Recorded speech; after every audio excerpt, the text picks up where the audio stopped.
Magandang gabi po sa inyo lahat. Mga kaibigan, ito po ang Healthy Wednesday ng ating The BMA Chronicles. At ngayong gabi naman ay pag-uusapan natin ang mga gamot. Kita niyo yung mga gamot na nasa aking harapan ngayon, ano? At teka, kung meron pa dyan, kunin para ilagay na rito para makita natin, ha? Ano mang klaseng gamot yan, okay? Ha? At mamaya ay papaliwanag po natin sa inyo kung ibig sabihin yan. Ako siyempre, nag-depend lamang ako sa mga nire-research ng aking team, no? Dito, pero ating pag-aralan sapagkat ako talagang marami akong gamot na iniinom. Totoo yan, maraming hindi lang gamot, kundi kahit na mga tinatawag nating supplement, mga supplement, no? Oo, supplement ay atin namang inaano rin, ha? Okay. Kaya tinan mo natin itong video ito, no? Video.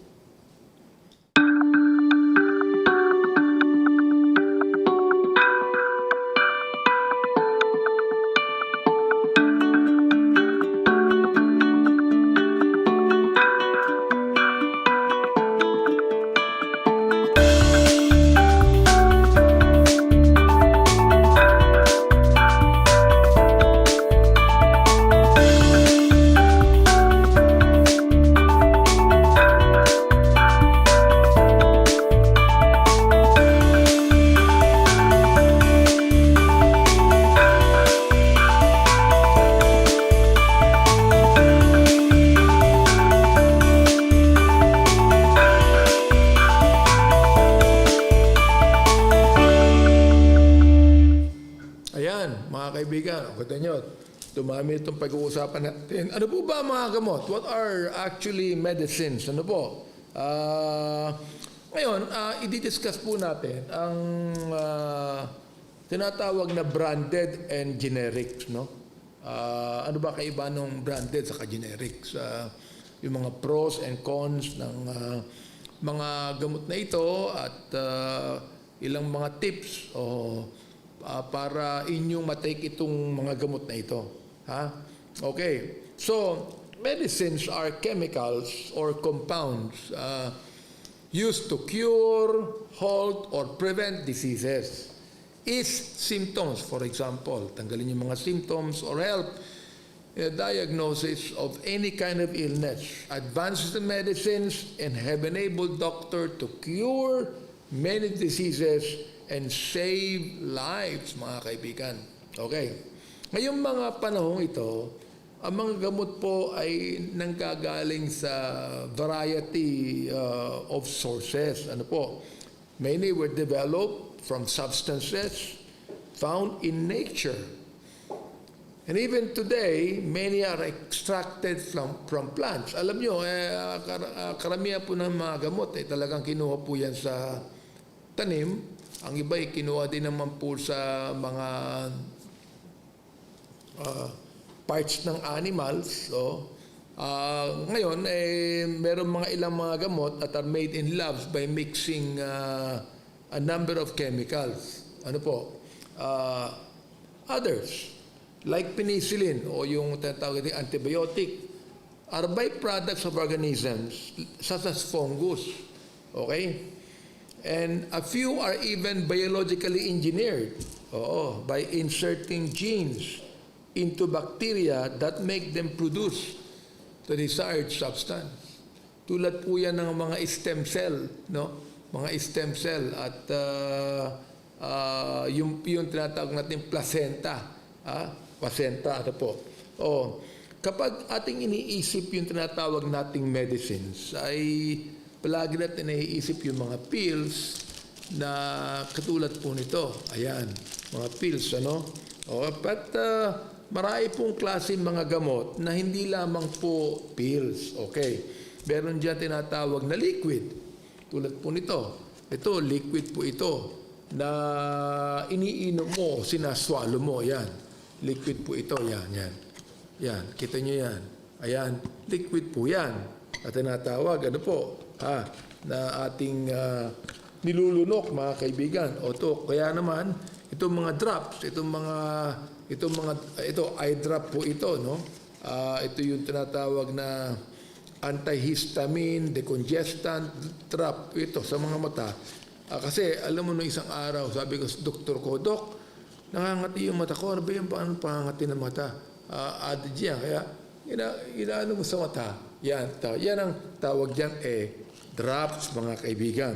Meron din mga cream. Yan, cream o pinapahid po ito. Ito yung ointment na essential oil blend. Ano po? Na nakakatulong po sa pain sa katawan. No? Arthritis, ointment. Nirarab mo lang yun sa skin. Ano po? Meron pa tayong ointment dito. Ano ba yung ointment na nirarab sa akin? Nandiyan yung ointment, di ba? Kunin mo lahat kung para pag-usapan natin yung mga yan, meron mga inhalers. Ayun, pakikuha yung inhaler dyan. Meron akong inhaler dyan, ha? Pakikuha. Oo. Binabati natin si Blair Andamon Kabuko Chua. Parang ngayon ko lang na ano yung pangalan niya. Wilfredo Niloga. Parang ngayon ko lang na ano yung pangalan niya. Si Peter Sablan, Junita Bilan, ayan, Jessica Pascual, Pagbari Italy. Ito po yung mga natin, mga talagang ating mga listener to. Banata, Jocelyn Banataw, Bilan, ang daming gamot talaga ito. Mga gamot ko talaga to Leonida Neri, Romeo Padriquela, IBBC Canada, Pastor Noe Cedro, salamat sa iyong panonood Okay, Dan Lorenzo, Bronel Alabata, yan. Itong oil na to, no? Yan, topical oil po ito. Hindi ito iniinom, Ito po yung pinapahid. Pag sinabing topical oil, pinapahid, hindi ko pwedeng ipakita ang brand. Pinapahid po ito. Nenet Untalan, ito naman po yung natawag na inhaler. Inhaler po. Ngayon, bagay mo ginagamit niya, Ayan. Luluwag yung paghinga. Luluwag yung paghinga mo, Ulit, Ayan. Baka mamaya, mag-iingat po kayo. Baka mamaya dito nyo ilagay sa tenga yan. Hindi ko sa tenga yan, Ayan. Okay, Mark Arenas, good evening po. Leandro Agustin, ayan. Okay. Meron tayo mga patches, mga patches na tulad ng salompas, iyon. Itong driver ko saka yung kasama ko palagi, gumagamit ng salompas yung mga yan. Oo. Ayan. Akin na.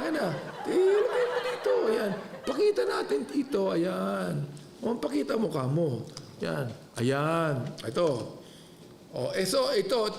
Itong osemeprazole. Mamaya, papakita po natin yan, mga kaibigan. Okay? At hindi lang yan, Okay, mga tablets. Mga tablets ang ganito. O yung kaya naman, ito po. For example, ito po yung melatonin to, Ito po yung melatonin na nilalagay po ito sa between your tongue. Between your tongue. Ano ba tawag? May tawag dito May tawag dito, sublingual. Sublingual po ito. At yung mga nitro. Ngayon, mukhang wala nang ginagawang nitro Yung mga nitro, ano po, ito naman, itong Gaviscon na ito, made of sachet, ay inulunok mo para po ito sa sodium alginate, sodium bicarbonate, calcium bicarbonate. Nakakatulong po ito na matanggal ang tinatawag nating GERD, hyperacidity, o heartburn. Okay? Salamat, Ken Saavedra, for being with us. Jessica Laison. Okay. At meron din injection. Siyempre, may injection po yan. Meron ako diyang sample ng injections yung sa diabetes. Palagay ko na sa refrigerator. Ay sample natin ng para sa refrigerator yata yon. Tingnan natin maigi At meron pa ako dito, baka hindi nyo alam to. Ito po tinatawag nating, ito yung tinatawag po natin na, ito ay spherical carbon adsorbent. Ito po yung gamot na binigay sa akin ng nephrologist ko. Okay? Na nakakatulong po pag medyo mataas ang creatinine level nyo. Ito, maganda po ito. Twice a day ko pong iniinom to. Para pong carbon to, kaya hindi po na join sa tubig. Talaga namang inaano mo, parang ano yan eh. Okay. Ngayon, walang anumang gamot, tulad niya, dami yan, no? Walang anumang gamot ang pwedeng ibenta, unless yan po'y approved ng FDA, Food and Drug Administration. Lahat po ng bansa merong FDA, mga kaibigan. Itong FDA natin dito, ginaya lamang po natin yan sa sa Amerika. Ito. Meron din pong melatonin na iinumin mo yan. Ito, 3 milligrams po yan. No, Okay. No, the FDA allows new medicines to be used only if they work and if they are safe enough. Kaya iingat po kayo, mga kaibigan. Huwag po kayong iinom ng anumang gamot na walang approval ng FDA. Importante po yan. Importante yan. Ngayon, siyempre, yung mga supplement na yan, yung mga supplement naman, tulad po na itong supplement na ito na made of mangosteen and malunggay capsule. Ito po yung food supplement. No approved therapeutic claims ang tinatawag po dito. Kasi ito po ay ito po yari sa plants to, Ayan. Ito po yung mga supplement po tinatawag. Ito po yung pantusok lang po ito. Ito yung talagang insulin, ginagano mo lang yan. Ilalagyan po ng konting karayom dito. Meron bang sample ng karayom dyan? Tingnan mo nga, at ginagano mo, para tong ballpen na ginagano mo. Ayan, halika anak. Ayan. Ayaw mo? Ayan. Yan ang ginagano. Yan ang ginagawa po natin, mga kaibigan. Oo. Ayan. Ginagamit pala ni Bibian kaparasyan, kaya masarap palagi tulog niya eh. Okay Ayan. So, nakikita nyo, when a medicine's benefits outweigh its known risk, kaibigan, the FDA usually approves the sale of the drug. Kapag hindi pwedeng ipagbili ang anumang drug na hindi po FDA approved.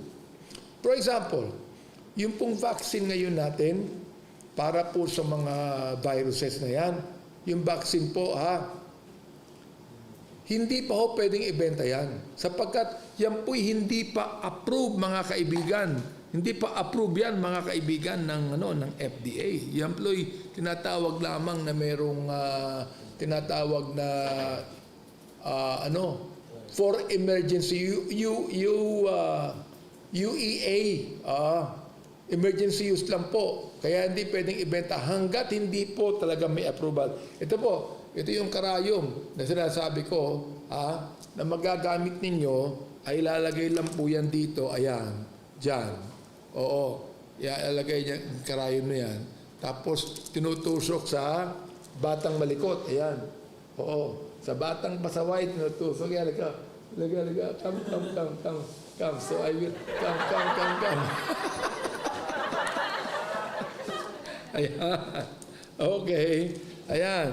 So, speaking of new medicines, meron tayong mga ilang questions dito na ating pwedeng itanong, para pag nag-take kayo ng bagong medicine, alam nyo na. Pero bago po yan natin pag-usapan, panuorin po muna natin itong videong ito.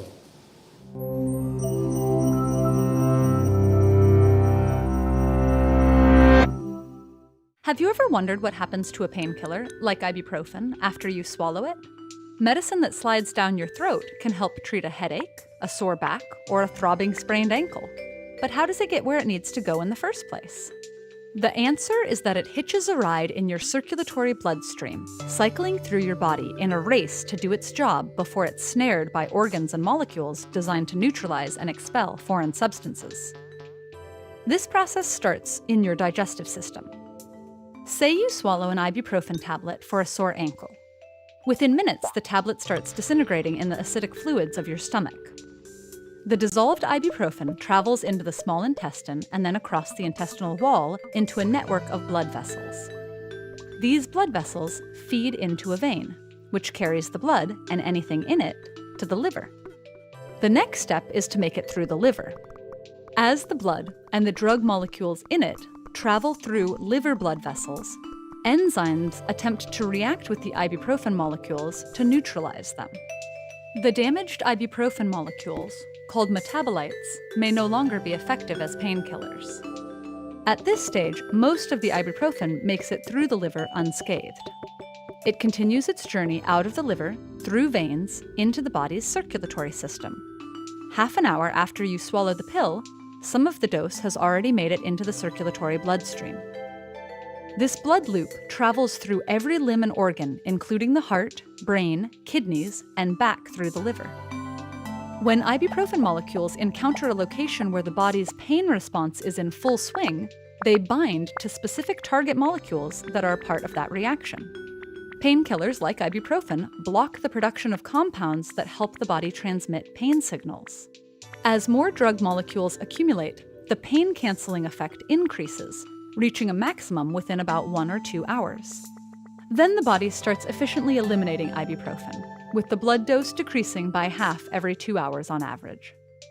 When the ibuprofen molecules detach from their targets, the systemic bloodstream carries them away again. Back in the liver, another small fraction of the total amount of the drug gets transformed into metabolites, which are eventually filtered out by the kidneys in the urine. The loop from liver to body to kidneys continues at a rate of about 1 blood cycle per minute, with a little more of the drug neutralized and filtered out in each cycle. These basic steps are the same for any drug that you take orally, but the speed of the process and the amount of medicine that makes it into your bloodstream varies based on drug, person, and how it gets into the body. The dosing instructions on medicine labels can help, but they're averages based on a sample population that doesn't represent every consumer. And getting the dose right is important. If it's too low, the medicine won't do its job.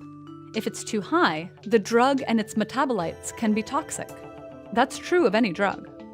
One of the hardest groups of patients to get the right dosage for are children. That's because how they process medicine changes quickly, as do their bodies. For instance, the level of liver enzymes that neutralize medication highly fluctuates during infancy and childhood. And that's just one of many complicating factors. Genetics, age, diet, disease, and even pregnancy influence the body's efficiency of processing medicine. Someday, routine DNA tests may be able to dial in the precise dose of medicine personalized to your liver efficiency and other factors. But in the meantime, your best bet is reading the label or consulting your doctor or pharmacist and taking the recommended amounts with the recommended timing.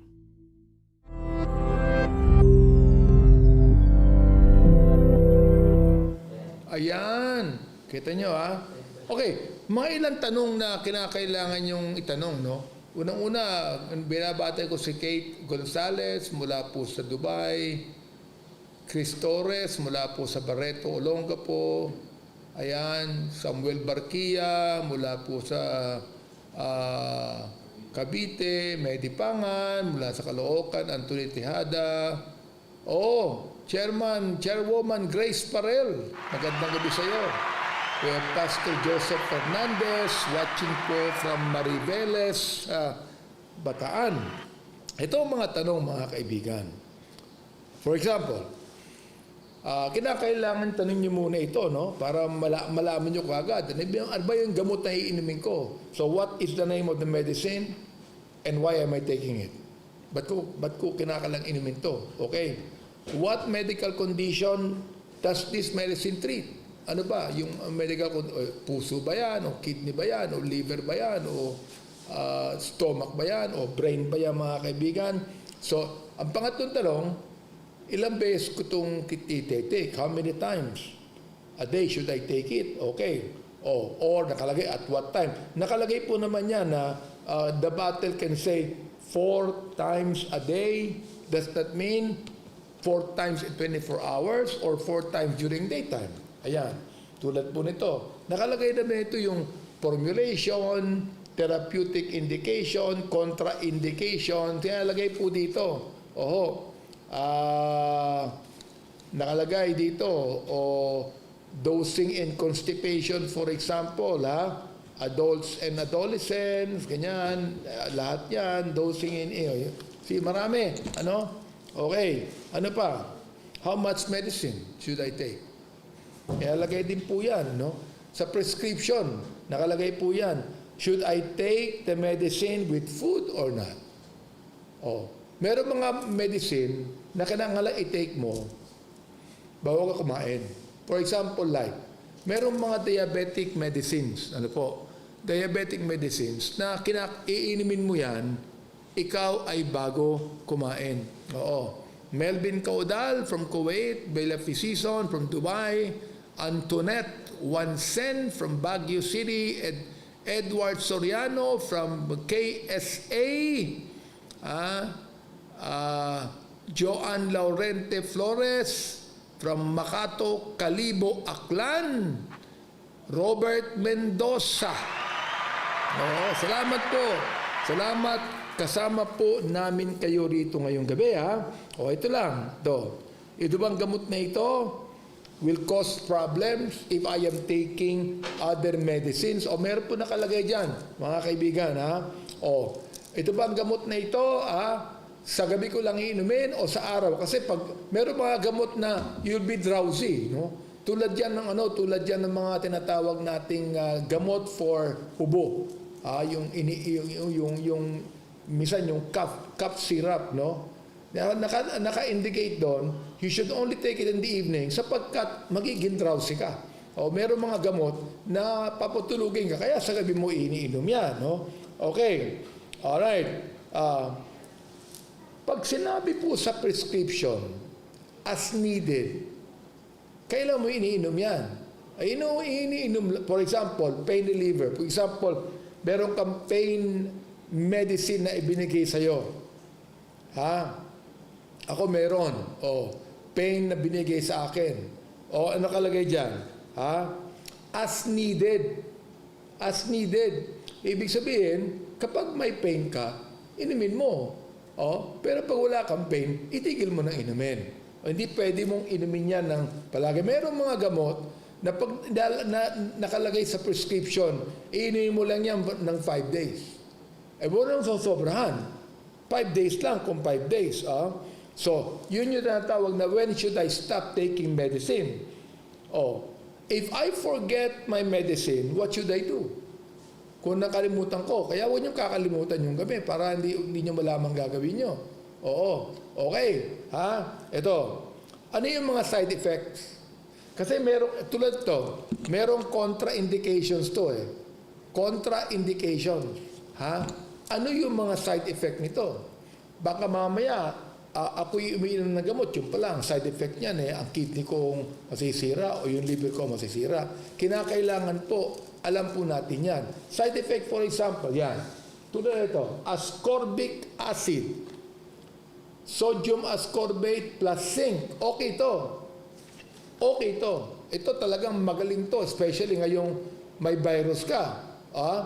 For the prevention and treatment of vitamin C and zinc deficiencies. Ito po ay talagang itataas ang immune system mo. Pero, kinakailangan po, ayan, nakalagay, adults, 1 to 2 capsules a day to be taken after meal or with full stomach or as prescribed by a doctor.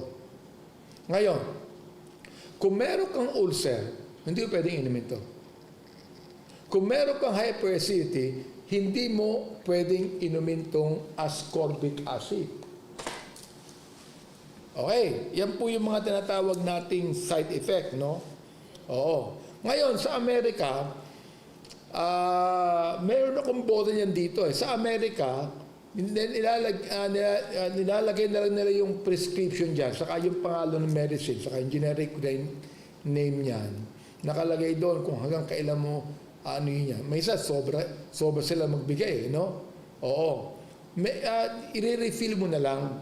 So when are you going to need a refill? Okay. Usually, sa pharmacy, ginagawa yan, no? Pero sinasabi ng doktor. Ayan. So,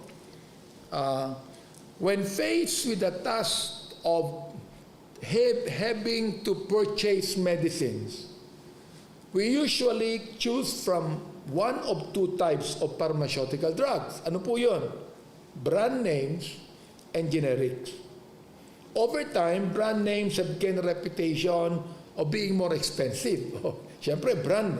Alam mo naman, lahat ng branded. Expensive yan eh. Than their generic counterparts. Around 80 to 85% mas mahal yan, no? Implying that they may be more effective or high quality. But are they really? Alam niyo, nung iniisip ko, are they really? Talaga ba? Oo. For example, ito. Generic name. The brand name, generic name. Keto analog, nitrogen-free, essential amino acids para po ito sa kidney. Hindi ba sakit ito? Yung keto analog? Sa kidney, di ba? Oo. Or, ang brand name niya, ketosteril. Ketosteril ang brand name. Oo, okay. Ngayon, pero, pag generic name nakalagay dyan, yan ang nakalagay sa brand, no? Yung generic mismo. Yung brand name, nakalagay yung brand name. Hindi pwedeng ilagay po ng generic product, ang isang brand na binigay ng branding ng manufacturing company. Okay. Nakalagay po dito ang quantity, frequency, ayan, quantity, frequency, thank you, Nasus Tabanan for watching, Lilibet Ramos from Dubai. Okay, Okay. Kaya merong generic name, merong brand name, merong quantity, merong frequency, merong kung kailan ka mag-i-start uminom yan. Oo. At yung next dose, yung last dose, for example. Palagi may consultation yan. Oo. Na dapat nating sundin. Okay. Ito yung generic name, Clopidogrel. Clopidogrel or brand name, Plavix. Ito naman po yung natawag natin mga blood, ang tawag doon, blood thinning. Ito yung mga life-saving medicines, blood thinning. Alam niyo yung aspirin, hindi lang po yan parang tinatawag natin paracetamol, no? Aspirin is also blood thinning meds na yan po ay talaga nakakatulong para palawigin ang buhay mo. Totoo po yun. Ako, I take that. Okay. Ngayon, nung araw, nakita ko ng Plavix, masyadong mahal. Pero nung ang aking son-in-law ay nagtayo ng generika, meron silang mga generics na tinatawag nating Clopidogrel. Yun na yung kinukuha ko para mas mura. Oo. Merong glycoside. Oo. Ano yung glycoside in generic name? Diamicron. Diamicron po yan. Sa brand name, mga kaibigan. Ano to? Diabetic din po to. Diabetic yan, Ito, amiodarone. Generic yan. Ang brand name, Corderone. Umiinom po ako niyan, Corderone, Mahalaga po na dapat inumin ko to. Itong Corderone. Ano ba? Para saan ba itong Corderone na to? Kalimutan ko to eh. Okay. Meron ding azocerbide mononitrate or Imdur tablet. Ito po yung naging kapalit ng nitrate, yung nitro, para po sa puso yan. Oo. Meron namang tinatawag na trimetazidine, dihydrochloride, o kaya naman Bastarel, no? Saan to? Sa puso rin yata ito. Aspirin. Ngayon, kung iinom ka ng aspirin, at meron kang hyperacidity, ang kunin mo yung aspilette, yung coated, at iinumin mo yan in a full stomach. Oo. Sabi ni Chairman Boy Tuason Castañeda, clopidogrel din binibili. Yan, clopidogrel. Oo, tama. Okay.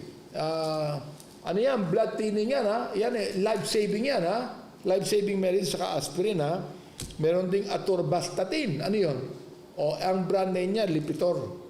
Ano yan? Yan naman ang nag-check ng cholesterol mo. Okay. Ayan. Ito yung ilang mga gamot na talagang importante. Ano? Mahalaga po yan. Okay. So, ating tinan ngayon, let's see the comparison. Ito, binigay ko sa inyo yung ibang comparison, no? Pero tinan pa natin comparison between generic and branded medicine para maunawaan natin ang kaibahan ng both. Okay? Ating panoorin ang video ito. Here are some quick facts about generic and branded drugs. It is a common misconception that branded drugs are more effective than generic drugs.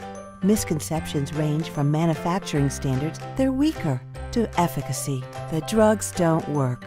The truth is that generic drugs work just as well as branded drugs. A quick comparison between a generic drug and a branded drug shows that a generic drug can appear different in terms of colors and flavoring, but the active ingredient is similar to that found in the branded drug. It is the active ingredient that determines the effectiveness of the drug.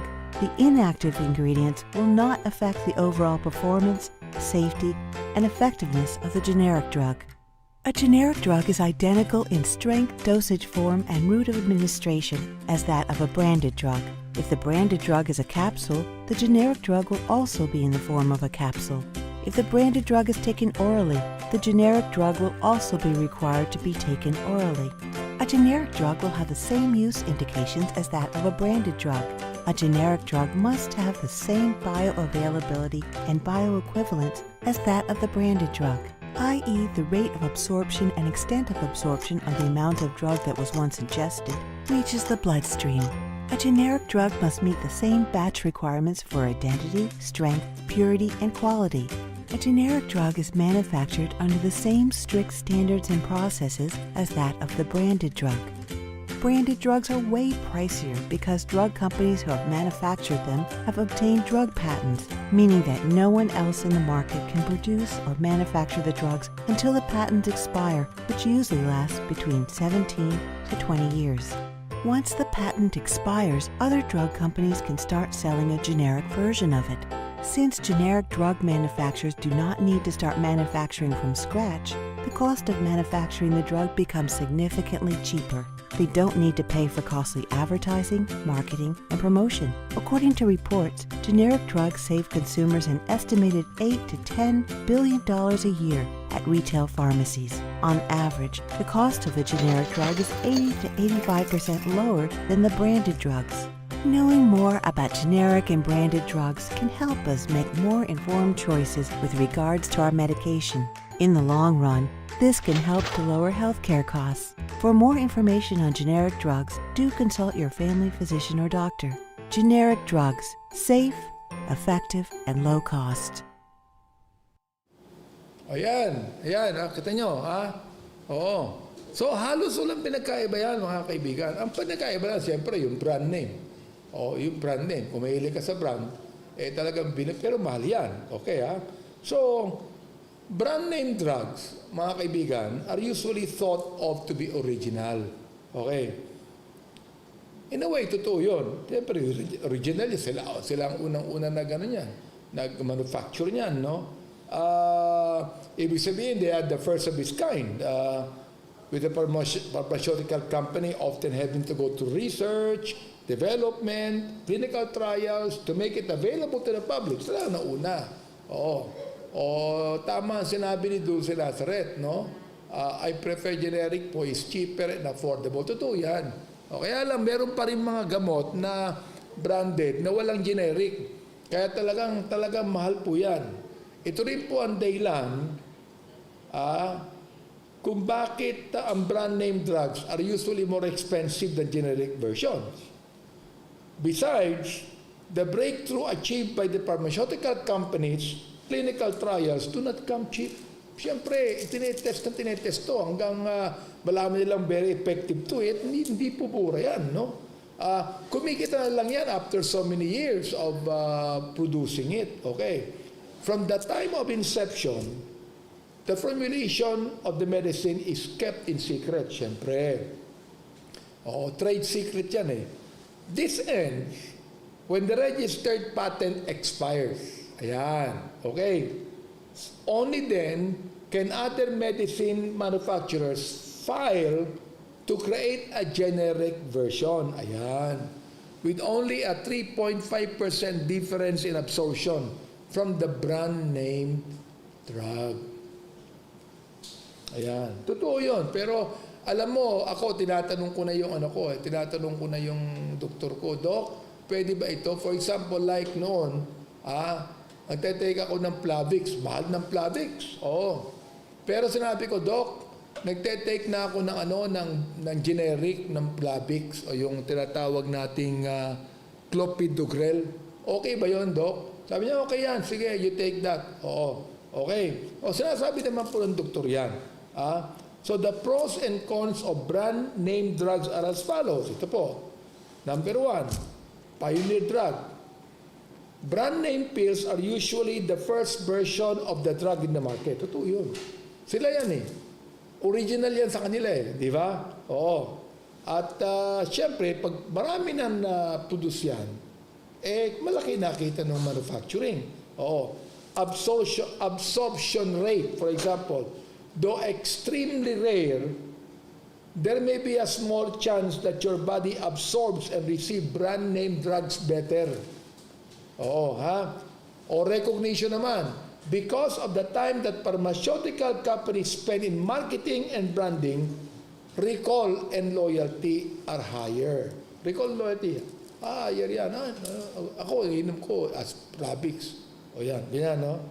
Ayun naman, ano yung cons? Ano yung parang, ano ba yung cons? Parang, parang disadvantage. Hindi naman disadvantage sa gamot. Disadvantage sa presyo. The cost. Usually more expensive than generic drugs. Health insurance coverage. The purchase of brand names is not encouraged due to their high cost. Kaya ang health insurance niyan, syempre, kung may health insurance ka, take mo yung mga brand, yung mga generic drugs. Okay? Pero pa ikaw na hospital, halos lahat ng drugs na nagagamitin, puro branded yan.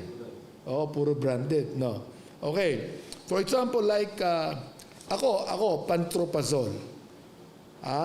Yung pantroprazole, yan po ay generic name. Generic name. O ito, for example, esomeprazole. Ayan. Yan ang generic name. Pero ang brand name, Nexium.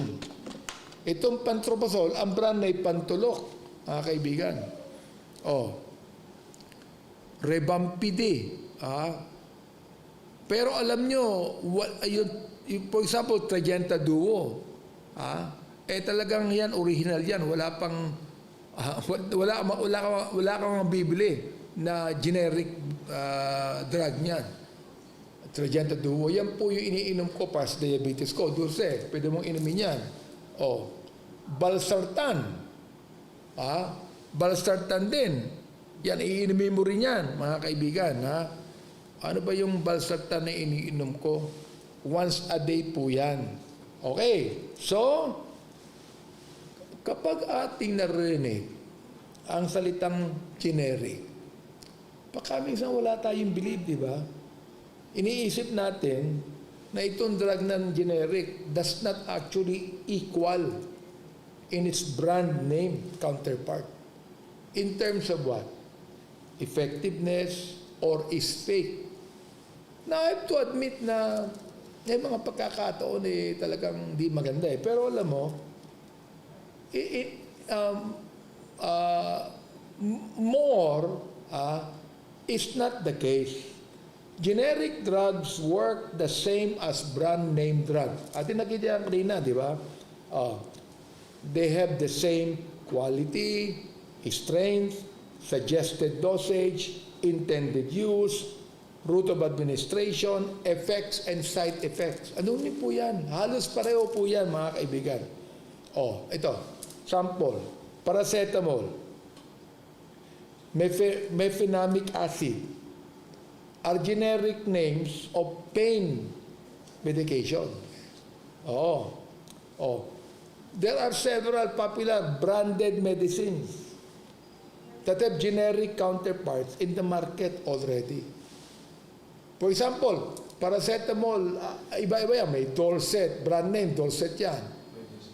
Brand name, Norgesic yan. Ano pa? Ang dami mga gamot na talagang ano mo. Pero nagbumura na yan eh. Yung ang pinakamura eh. Hindi lang yan, merong ano pa yung mga ibang drugs ng parang paracetamol.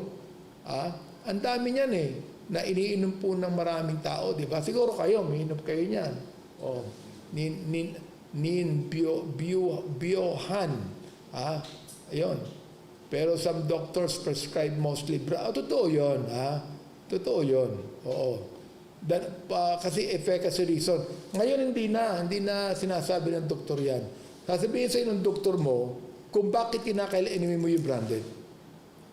Mario Tagay, Virgin Olasco from Riyadh. Nexium is very expensive. It costs 120 per capsule. Hindi. Mura nga ito eh. Ayan, mura yan eh. Okay. Cortal. Tama. Medical. Cortal. Meron bang cortal? Meron bang cortal? Okay. Kung masakit ang inyong ulo, meron kayong lagnat, uminom ng cortal. Naalala ko nung araw yon. Uminom ng cortal. Ngayon naman meron ngayon yan. Ang tawag, Bortal. Kung masakit ang ulo mo, meron kang lagnat, uminom ka ng Bortal. Ano nga gawin mo? Kumuha ka na sa basong tubig, inimin ng tubig, itapon ng Bortal.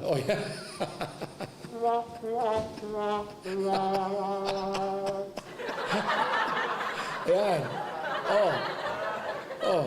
Sabi ni Dulce, sana mo magagawa ng law tulad sa Qatar na subsidize ang medicine sa diabetes at high blood pressure. Meron na yan. Kung ikaw merong PhilHealth, may discount na yan. Pag may PhilHealth ka, yung mga ganong gamot sa diabetes, high blood pressure, ako yung gumawa ng batas na yan eh. Meron ka ng 20% discount at wala pang value-added tax, Dulce. Kaya ang laki yan. Walang ganyan sa Amerika. At totoo lang siguro diabetic drugs, high blood pressure, libre yan sa Qatar, di ba? Kasi mayaman ng Qatar. Pero sa atin po, malaki na yung discount na yan. Okay. Aldaliban, wala na po yata. Wala nang Cortal. Bortal meron. Yung Bortal, di ba? Inumin ng tubig, itapon ng Bortal. Myra Camo, watching from Moscow, Russia. Sabi ni Myra, sa Russia, walang generic na gamot. Ito, yan, syempre, walang generic doon. Meron kayo, Sputnik. Sabi ni LB Judal, Bayer. Hindi, ano yan, Bayer, branded yan eh. Aspirin ng, tinatawag na, yan. Aspirin po yung, yung generic name. Generic name, aspirin. Okay. Ayan, okay. Yan ang po ang dahilan, Kaya, one of the reasons why misconceptions form about generic drugs. It's because of its cheap price tag. Mura kasi. Oo. Bakit po mura? The low price is only because generic drug manufacturers are usually not the ones who develop lab-tested and marketed drugs. So, mahal po yan sapagkat yung manufacturing firm, sila po yung nag-develop. Sila yung nagkaroon ng maraming trials. Sila nagkaroon na talaga lab-tested. Sila yung market on drugs. Kaya mahal. Pero itong mga generic na ito, okay na po ito. Wala nang lab test yan. Gagayahin na lamang nila yung gamot na branded, mga kaibigan.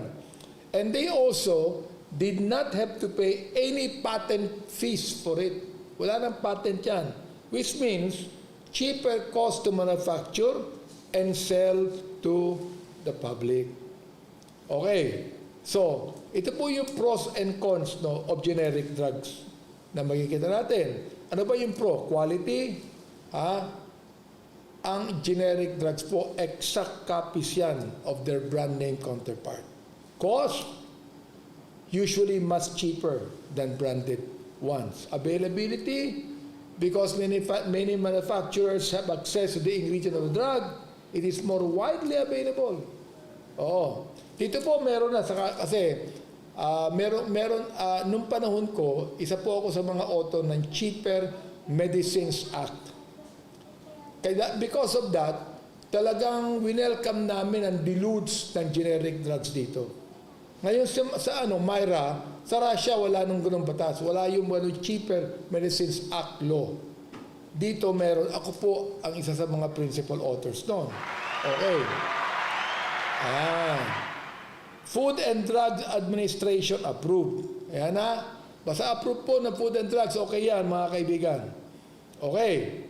Ngayon, ano po yung parang disadvantages or cons? Yung appearance. If you take a lot of pills, it may be common to mix your tablets up since generic drugs do not have a branded or distinct look. Hindi tulad ng mga ibang gamot, talagang makikita nyo, meron niyang ito, hindi po to, ito, made ng Pfizer tong iniinom ko. Walang generic drug na ganito eh. Oo.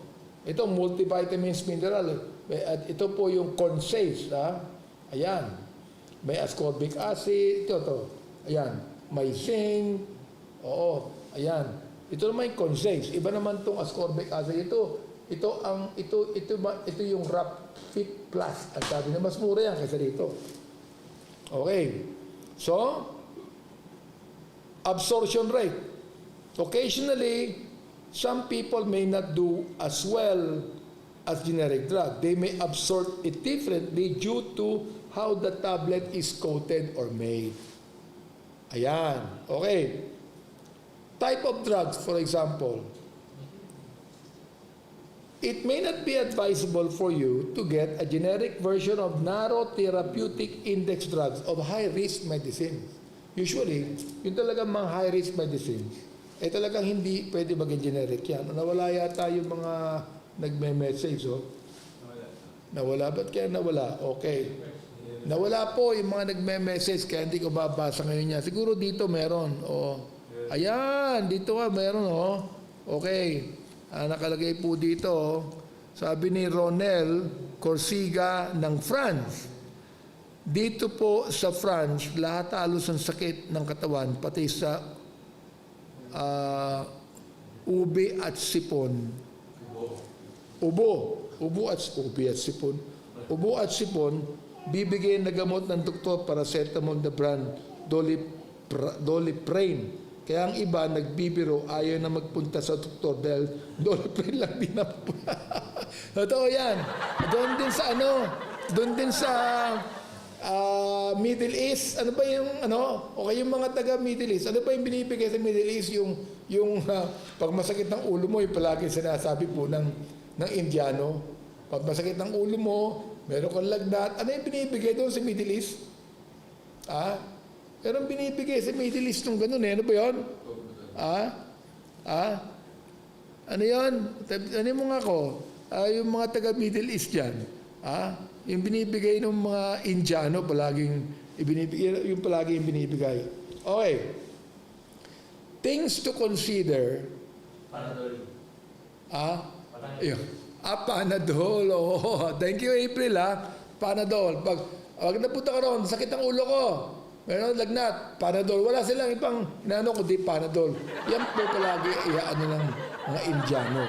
Kaya huwag kayo maniniwala sa mga Indiano, Okay. There are things to consider when buying branded or generics. This decision boils down to the needs of a specific consumer in most cases.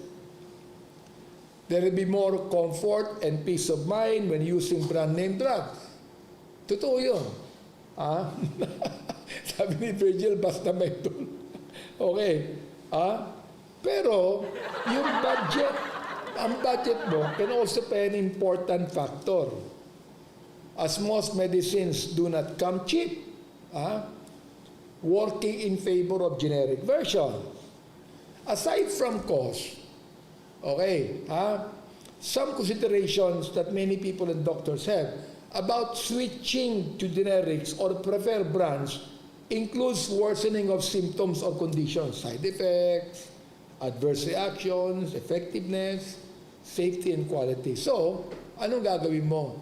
It is best to consult with your doctor.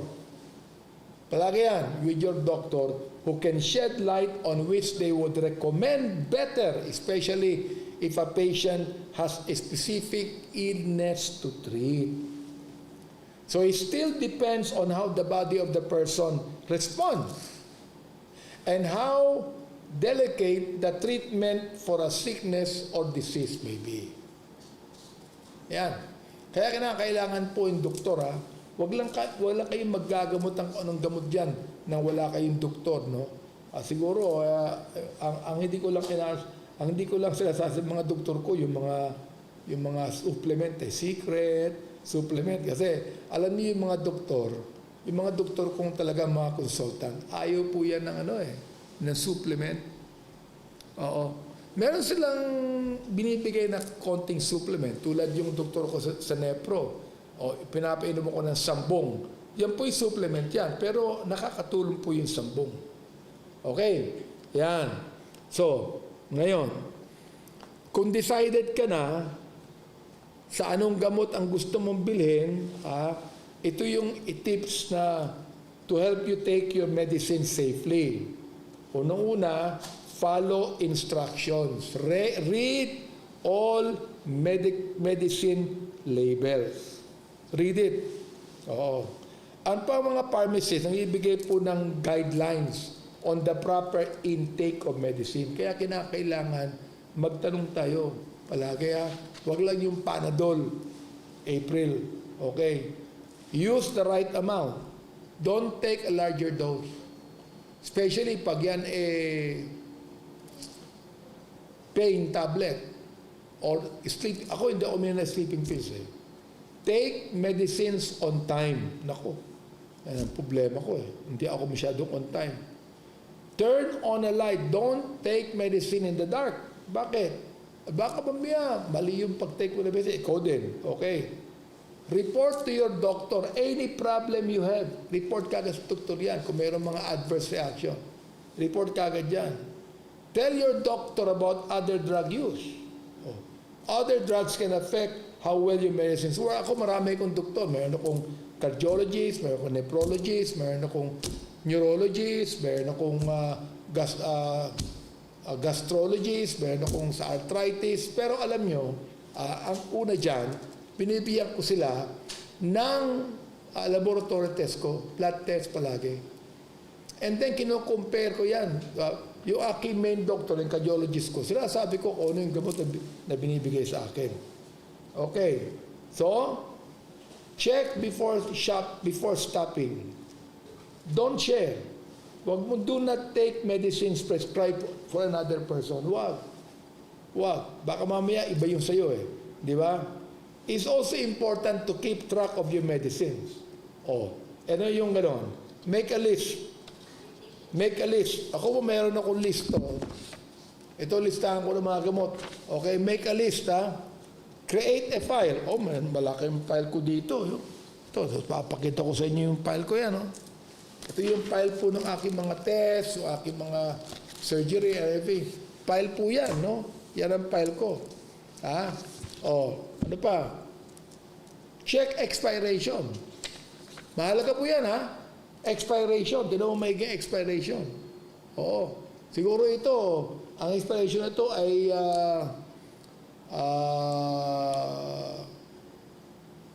14 October 2020. Oh, to, ano to? Oh. Expired na to. Expired na to.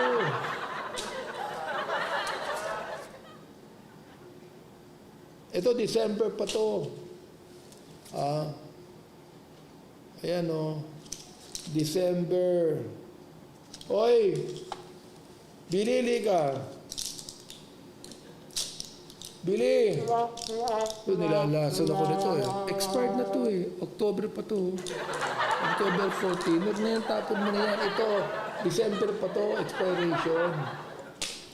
Bira.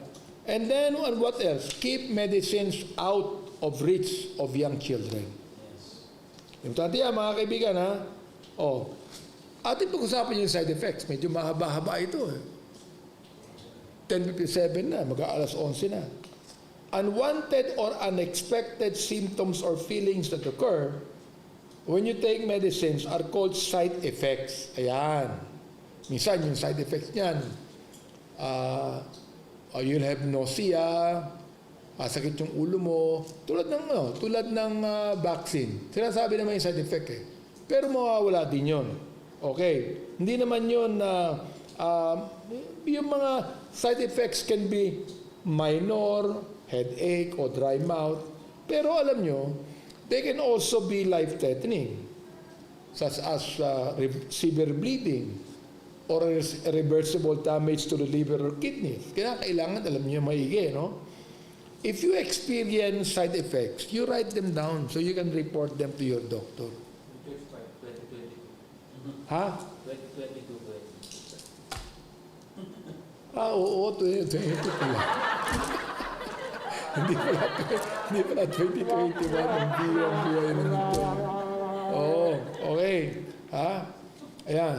So, yan po. Yan ang ating napag-usapan ngayong gabi. Sana po natuwa kayo. Sana natuto kayo. Ha? Okay. Oh. What vitamins or supplements do you take because you want to be an intelligent and wise like you? And also you look... Okay, maraming mga supplement na talagang pwede. For example, like tea. Pag-uusapan ng supplement, we're going to talk about supplement maybe next week, mga supplement ang mga pag-uusapan natin. Okay? Not advisable to share your prescription drugs po sa iba. Totoo yun. Kinakailangan talaga, you, first of all, ask your doctor about it. Ito bang gamot na ito? For example, may GERD ka, pero kung hyperactivity. Iba-iba po yung hyperactivity ng mga tao eh. And your doctor would know about it because he has tested you. O kaya, ingat lang po kayo mga kaibigan. O yan. Okay. Ngayon, ito po naman ngayon, ang Bible verse brought to us by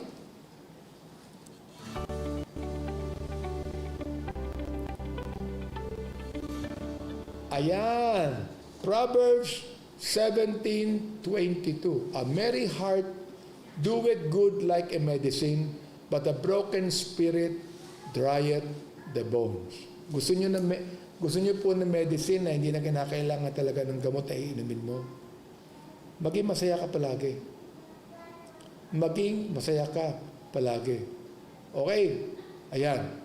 Mahalaga yan. Huwag ka masyado papa-stress. Kasi kahit anong gamot mo, pag ikaw na-stress, naku, pag nagwo-worry ka palagi, kaya nakalagay a broken spirit, drieth the bones. Okay, so yan po mga kaibigan. Baka naman po hingin ng vitamins. Naku, wala akong vitamins dito eh. Namimigay kami pero wala na akong vitamins. Pasensya ka na Sensya ka na, Nasusa. Okay. Alright. Anyway, Alvin Nacion, salamat. Leonen, salamat. Rachel Omingan, salamat sa inyo. Kita ulit tayo ngayong Friday, mga kaibigan. Huwag niyong kailimutan po, ha. Like and share lang po. Like and share lang po, ha. Facebook.com/The BMA Chronicles. Follow me at the Facebook.com/Benny Abante. At, ano po, subscribe sa aking Benny Abante YouTube channel, mga kaibigan. Alright? Salamat po muli sa inyong panonood at have a good night's sleep tonight. Okay? At ingat po kayo sa mga gamot, ha? Please, always, tell your doctor. Let your doctor be the one to prescribe to you what medicines to take. May the Lord bless you and good night. Peace.